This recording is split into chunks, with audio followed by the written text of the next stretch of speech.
अगर आप स्टूडेंट हैं तब भी इस वीडियो को देखिएगा, अगर आप स्टूडेंट नहीं है तब भी इस वीडियो को देखिएगा, क्योंकि हर इंसान को अपने लाइफ में कुछ ना कुछ करना है, अपने लाइफ को बेहतर बनाना है। अगर आपको भी अपना लाइफ को बेहतर बनाना है तो इस वीडियो को ज़रूर देखिएगा, क्योंकि स्टूडेंट जो होते हैं वो बड़ी बड़ी गलतियां कर देते हैं, लेकिन गलतियां करने के बावजूद कभी गौर नहीं करते, कभी उस पर ध्यान ही नहीं देते। कि सबसे पहली गलतियां तो ये करते हैं कि खुद से सवाल नहीं करते कि हमें पढ़ना क्यों है और हमें किस लिए पढ़ना है और हमारी पढ़ने का मकसद क्या है। और दूसरी बात यह है कि हम अपने माहौल को नहीं देखते कि माहौल कैसा है, पढ़ाई का माहौल है या बिगड़ने का माहौल है। और तीसरी बात यह है कि हम कितने घंटे पढ़ते हैं, अपनी किताब को लेकर कितने घंटे पढ़ते हैं। और चौथी बात यह है कि पढ़ने कॉलेज से आने के बाद हम कितने घंटे घर पे पढ़ने बैठते हैं।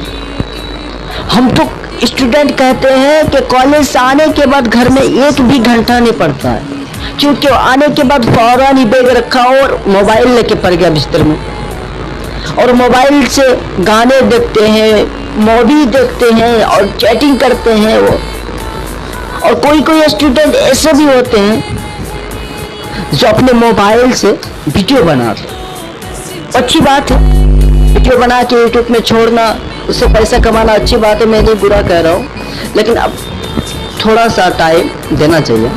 अपने लाइफ में कुछ करना है तो कुछ तो होना ही पड़ता है, लेकिन मेहनत ज़्यादा करना चाहिए। कि पढ़ाई में भी मेहनत करना चाहिए और वीडियो भी बनाना चाहिए। मैं ये नहीं कहता हूँ कि वीडियो मत बनाइए, वीडियो बनाइए और उसके साथ पढ़ाई भी कीजिए, लेकिन सबसे पहले आपको पढ़ाई में ध्यान दें, पढ़ाई में फोकस करना है। आज मैं आपको पढ़ाई के बारे में 3 ऐसी बातें बताता हूँ कि पढ़ाई जो हम पढ़ते हैं अभी, पढ़ने का सही टाइम क्या है, कभी हमको बताया नहीं है किसी ने कि हर वक्त पढ़ते रहो, रट्टा मारते रहो। ऐसे पढ़ाई नहीं होता है बाप, पढ़ने का भी टाइम होता है, हर चीज़ का टाइम होता है, सिर्फ पढ़ाई का नहीं, हर चीज़ का टाइम होता है। आज मैं आपको पढ़ाई का टाइम बताता हूँ कि कब पढ़ना चाहिए। सुबह 4 बजे से लेकर और 8 बजे तक, इसके बीच में जो टाइम रहता है वो सबसे पढ़ाई करने का सबसे बेहतरीन टाइम है, क्योंकि आप उस टाइम पे अगर पढ़ेंगे तो दिमाग में फौरन मेमोरी के तरह घुस जाता है, कंप्यूटर से भी ज़्यादा आपका दिमाग तेज होता है, उसको जल्दी से आसान तरीके से याद कर पाते हैं। और दूसरा पढ़ने का टाइम यह है कि शाम को 6 बजे से लेकर 7:30 बजे तक ये पढ़ने का टाइम। और जो आधा घंटा बचते हैं उस आधा घंटे में क्या करना है आज मैं आपको बताता हूँ। उस आधा घंटा में आपको एक काफ़ी लेना है और एक को पेन, और जो आप जितना भी पढ़ाई किए हैं उसको अब दिमाग में लोडिंग क्या हुआ है तो आप उसको लिखेंगे कि हम कितना याद किए हैं और हमारे दिमाग कितना तेज है।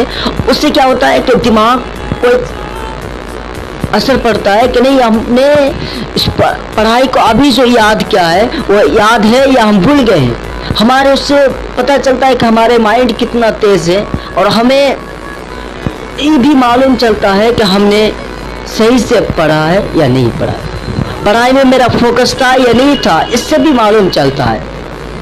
और जो मैं तीसरा टाइम बताना चाहता हूँ वो पढ़ाई का नहीं है, सिर्फ लिखने का टाइम है। मैं 3 बजे से लेकर जो 4 बजे तक होता है, यानी 1 घंटे लिख लो। अगर उतना अगर आपको बहुत ही मुश्किल लगता है तो 3 से लेकर 3:30 बजे तक उसके अंदर आप लिखिए, क्योंकि वो अभी लिखने का टाइम होता है। तो उसमें आप लिखेंगे तो आपको जल्दी याद भी आएगा, क्योंकि आप खाना खाने के बाद तो सो जाते हैं, सो जाने के बाद मेरा बॉडी बहुत फुर्तीला हो जाता है, एक्टिव रहता है, इंचार्ज हो जाता है। और फिर जैसे हम पूरी रात सो के उठते हैं सुबह तो मेरा मूड फ्री होता है, उसी तरह दोपहर में सोने के बाद मूड फ्री हो जाता है।